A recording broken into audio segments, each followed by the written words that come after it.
Have you ever been in a conversation, a negotiation, or even a relationship that began with passion and romance and lightheartedness, attention, and even more love and affection than you thought was possible, only to have it then turn, sometimes very quickly, into something more confusing and even sinister?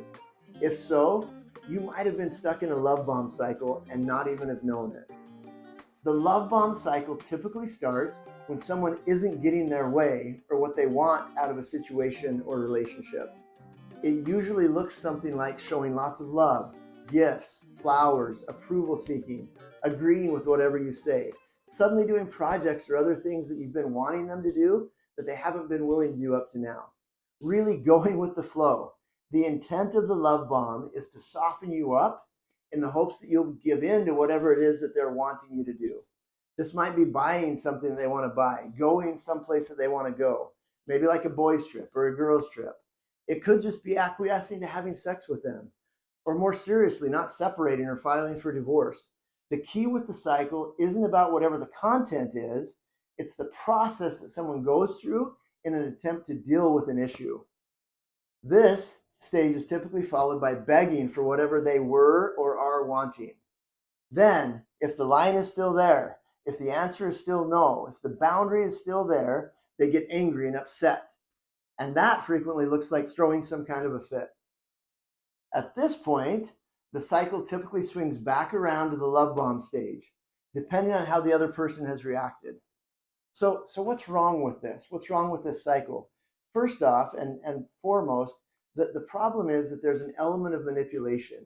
Instead of just communicating well and making room for both people's opinions, there's this element of manipulation. I'm doing something so that I can get what I want. It might be, I'll have sex with you if you let me buy this ring, or I'll buy this ring if you'll have sex with me, or if you'll let me put our kids in this activity, then I promise I'll do X, Y, Z.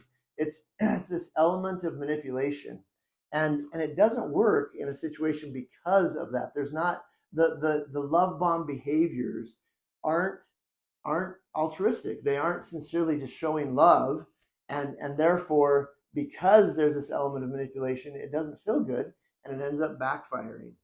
So what do you do about it? Well, what you don't want to do is to reinforce the cycle. Our brains do more of whatever works.